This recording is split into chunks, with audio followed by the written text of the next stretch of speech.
Bismillahirrahmanirrahim. Alhamdulillah wassalatu wassalamu ala Rasulillah wa asyhadu an la ilaha illallah wahdahu la syarikalah wa asyhadu anna Muhammadan abduhu wa rasuluh amma ba'du. Ma'asyiral muslimin, sering kita mendengarkan pembahasan tentang tauhid. Tauhid artinya adalah mengesahkan Allah. Lawannya adalah syirik atau menyekutukan Allah. Jadi kalau orang itu mengesahkan Allah, berarti dia bukan orang yang menyekutukan Allah. Kalau dia tidak mengesahkan Allah, berarti dia itu menyekutukan Allah, berarti dia itu musyrik. Nah, karena itu tauhid itu adalah fasil, pemisah. Ya, kamu jadi orang beriman atau kamu jadi orang musyrik. Kalau kamu jadi orang beriman, berarti kamu berkeyakinan tentang keesahan Allah SWT.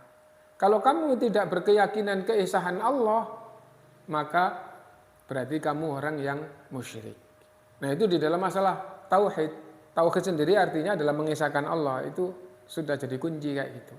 Dan itu babnya adalah bab keimanan dan kepercayaan hati. Nah, mengesahkan Allah seperti yang sudah sangat umum disampaikan oleh mubalek-mubalek, oleh ustadz-ustadz gitu. Nah, mengesahkan Allah itu di dalam 3 hal. Mengesahkan Allah dalam bab ketuhanan, dalam bab peribadatan, dalam bab nama-nama dan sifat-sifatnya. Mengesahkan Allah dalam bab ketuhanan artinya meyakini satu-satunya Tuhan yang benar adalah Allah. Selain Allah kalau dipertuhankan itu batil, pelakunya yang menuhankan selain Allah adalah kafir.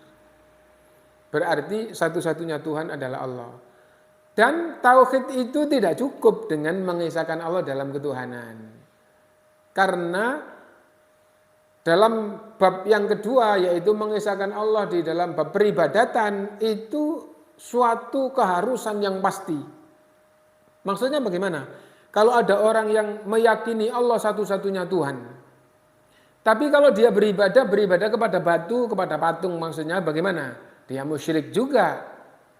Loh, saya berkeyakinan Tuhan, pencipta alam semesta hanya Allah. Iya, tapi kamu beribadah kepada selain Allah, maka kamu juga musyrik. Nah, karena itu mengesahkan Allah dalam bab ketuhanan, mengesahkan Allah dalam bab peribadatan, ibadah hanya kepada Allah, meyakini satu-satunya yang berhak untuk diibadahi adalah Allah, atau dengan ungkapan lain, segala aktivitas hamba yang masuk dalam kategori aktivitas ibadah harus hanya kepada Allah, itu adalah mengesahkan Allah dalam bab peribadatan. Dan ternyata 1, 2 ini juga harus ditambah dengan mengesahkan Allah di dalam bab nama-nama dan sifat-sifatnya.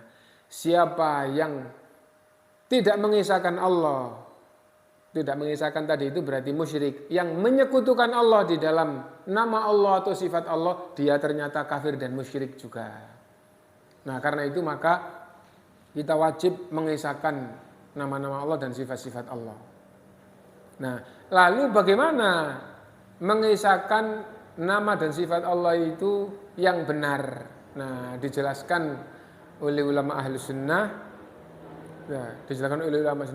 bahwa mengesahkan Allah di dalam bab tauhid, mengesahkan Allah dalam bab nama-nama dan sifat-sifatnya adalah beriman dengan semua nama-nama dan sifat-sifat Allah yang disebutkan di dalam Al-Quran, tanpa menyamakan sifat Allah dengan sifatnya makhluk, tanpa mempersoalkan hakikatnya, tidak mengartikan dengan arti yang lain, dan tidak mengingkari atau tidak menolak yang ada di dalam Al-Quran. Diperhatikan, ini penting untuk kita pahami. Ya.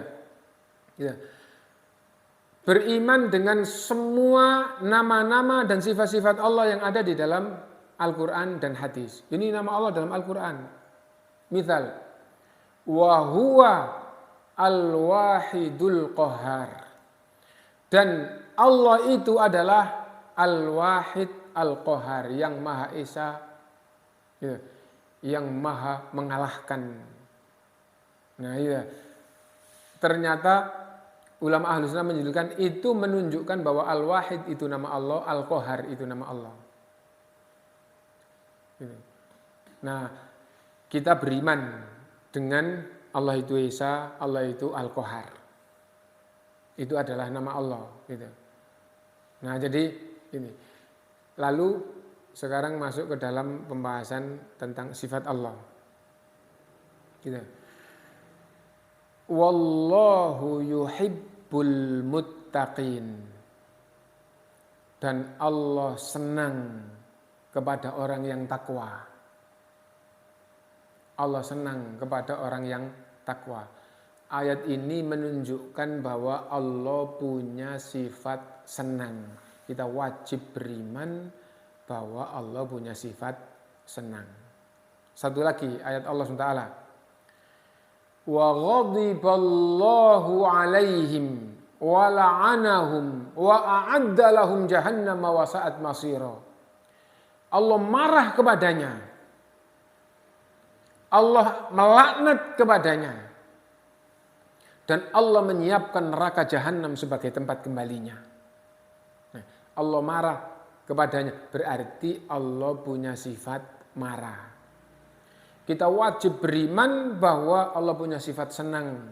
Allah senang pada orang yang takwa. Banyak ayatnya. Wallahu yuhibbul muhsinin. Allah senang pada orang yang ihsan.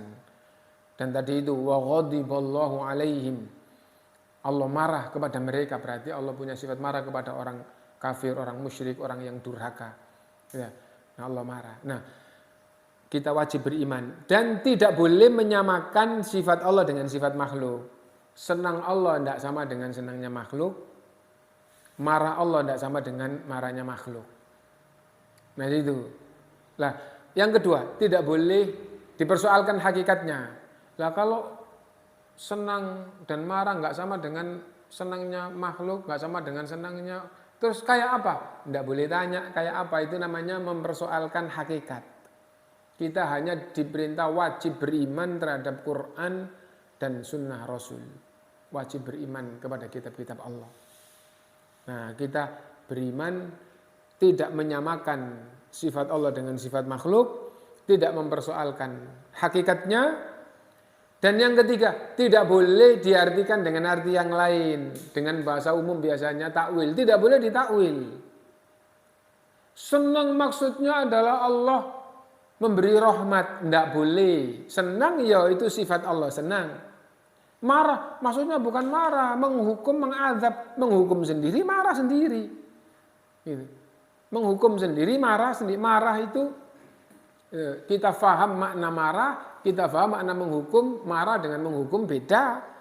Nah, Allah punya sifat senang, Allah punya sifat marah. Tidak boleh diartikan dengan arti yang lain. Nah, diperhatikan, mentakwil atau mengartikan dengan arti yang lain itu mengingkari yang disebutkan oleh Allah dan menghadirkan dari pikirannya sendiri, terus yang dari pikirannya itu yang diimani.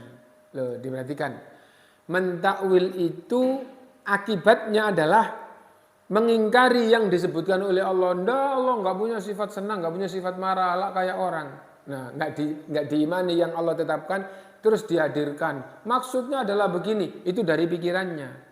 Takwil itu dari pikirannya. Terus itu nanti yang diimani, yang disebutkan oleh Allah tidak diimani, yang dari pikirannya itu yang dijadikan pegangan imannya, itu kebatilan. Iman itu mengimani apa yang diperintahkan oleh Allah untuk diimani. Ini Quran wajib diimani. Kembali kepada masalah, tidak boleh disamakan dengan sifatnya makhluk, tidak boleh dipersoalkan hakikatnya, tidak boleh ditakwil atau diartikan dengan arti lain. Ya. Dan yang keempat, tidak boleh ditolak. Itu Allah yang menyebutkan sendiri di dalam Al-Quran. Itu Rasulullah yang menyebutkan di dalam hadisnya yang sahih. Nah, karena itu kembali bahwa makna mengisahkan Allah, mentauhidkan Allah dalam nama-nama dan sifat-sifatnya adalah mengimani semua nama-nama Allah dan sifat-sifat Allah dalam Al-Quran dan dalam hadis Rasulullah yang sahih, dan dengan 4 kaidah. Satu, tidak menyamakan dengan sifatnya makhluk. Yang kedua, tidak mempersoalkan hakikatnya. kita beriman dan gaib hanya Allah yang tahu hakikatnya, tapi kita mengimani yang Allah sebutkan dalam Al-Quran. Yang ketiga, tidak ditakwil. Yang keempat, tidak diingkari.